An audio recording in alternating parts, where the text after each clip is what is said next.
video is sponsored by the body and the blood. The body and the blood. The body and the blood. The body and the blood!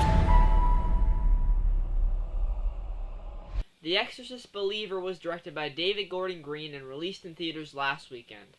If you haven't seen the film yet, there will be a little bit of spoilers. Go right there if you want to just jump right into them. Not going to be a long review because... okay. Unnecessary sequel. The Exorcist Believer released last weekend, and yeah, we're going to talk about it. I want to get it right off my chest right here. Exorcism,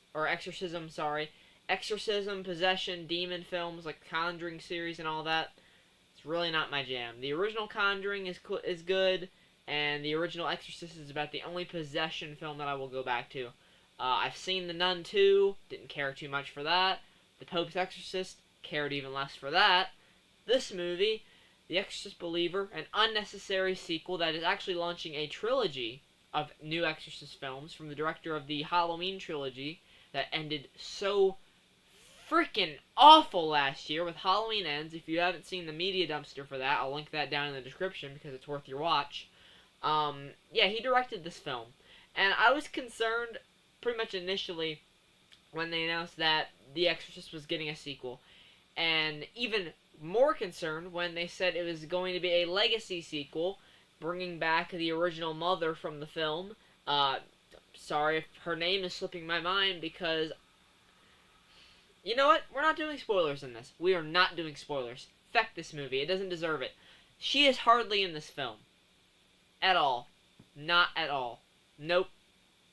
I mean, like, maybe 10 minutes of screen time? Maybe 10 minutes of screen time. She is totally underutilized. She is just brought back for the audience to be like, hey, that's the woman from the original film. You know, like they did with Laurie Strode, bringing her back. How they did with Linda Hamilton, bringing her back for Terminator Dark Fate. How they brought back all the original Ghostbusters and Afterlife. How they brought back Tobey Maguire and Andrew Garfield for Spider-Man No Way Home. It's legacy. It's callbacks. It's what's it called? Nostalgia. Yeah. In some cases, it's pretty good. Like in No Way Home, they handled it really well. Here, awful.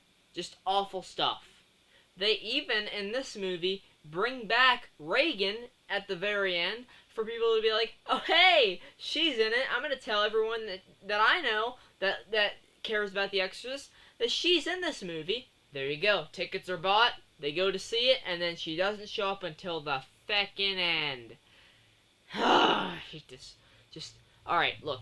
I'm being too harsh right now. I am just very, very tired of these legacy sequels, these unnecessary sequels to films that just do not need it. The Exorcist is a perfect standalone film. It didn't even need the other two that were tacked onto it, let alone this one. And it is just a massive letdown. The first 30 minutes, nothing really happens of significance. The main characters... You have the kids that are, possessed the whole time, and the parents who don't get very fleshed out. At least the parents of the younger, or the dad of Angela, right? He gets developed pretty good. His development is pretty well done.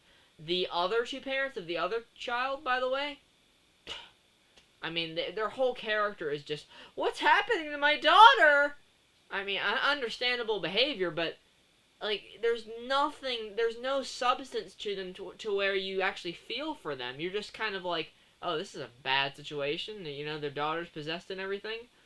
But I wasn't feeling anything for them because there was no development. There was nothing going into those characters. I mean, there's one or two characters that get a little bit of an arc, a little bit of story.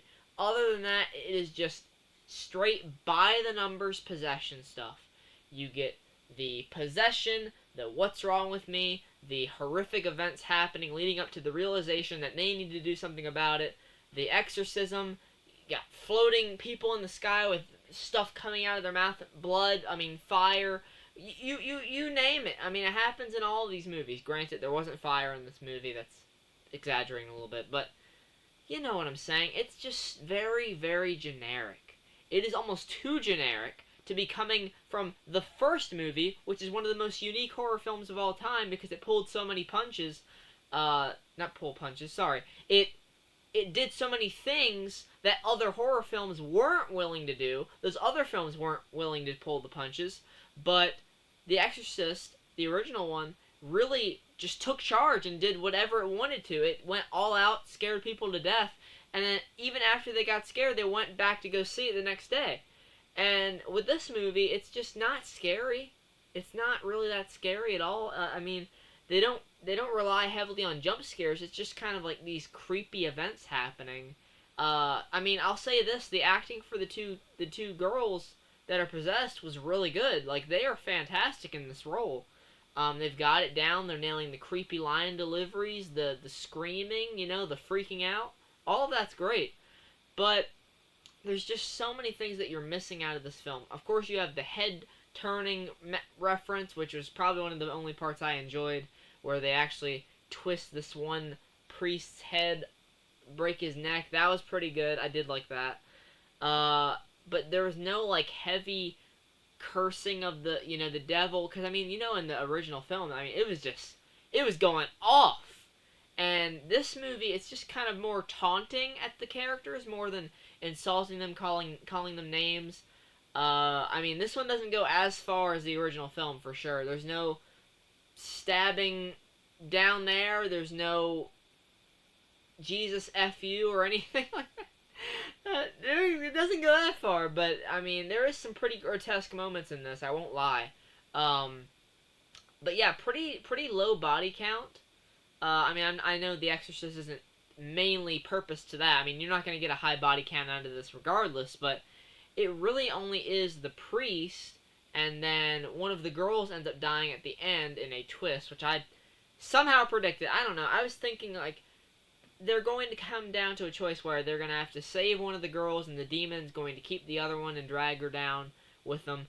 And that's exactly what happens, only they pick the girl, and then she ends up being the one that has to stay with the demon, and you see her getting dragged down into hell, I guess, while Angela is the one that didn't get picked by the other two parents, and she's the one that gets to live. So that was fine.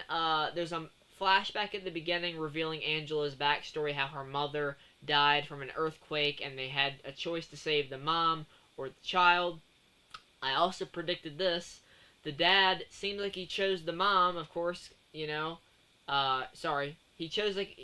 seemed like he chose the daughter in the flashback, because they're like, if we keep doing these treatments for your wife to keep her alive, you're going to lose your daughter, but if we get your daughter out now, of course your wife's going to die, but your daughter will live. And you think he chose the daughter? No. He chose the wife, and unfortunately during the process of them saving her, they couldn't, and they got the child out anyway, so that's Angela's backstory. And the demon taunts the father for that. That was fine. It's throwing some kind of insult, taunting in there, because, I mean, there really wasn't any of that in this film. They weren't going that hard with it.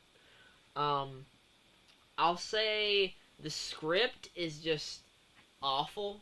There are just so many weird lines. Like, there's just some awful, awful dialogue in this. There is some moments that are just...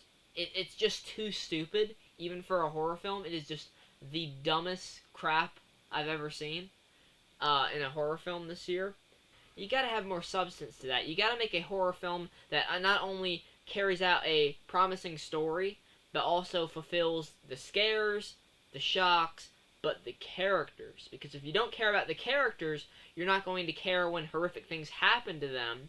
And isn't the whole point of a horror film to be scared for yourself and the characters? Because in this film, I wasn't terrified. I wasn't worried about the characters. I didn't care. So, that's all I really have to say about The Exorcist Believer. It's getting a 5 out of 10. It is just a really big letdown. It's just an unnecessary thing that didn't need to happen, and it's unfortunate that these movies are just going to keep getting made, apparently. We have 2 more on the way. But, yeah, that's going to be it for this review, guys. Sorry for the really... I did not need to go that hard with the intro, but I did. But, yeah. Hopefully I didn't scare you guys. Probably didn't. But yeah, I'll see you guys in the next one. Take care, and goodbye.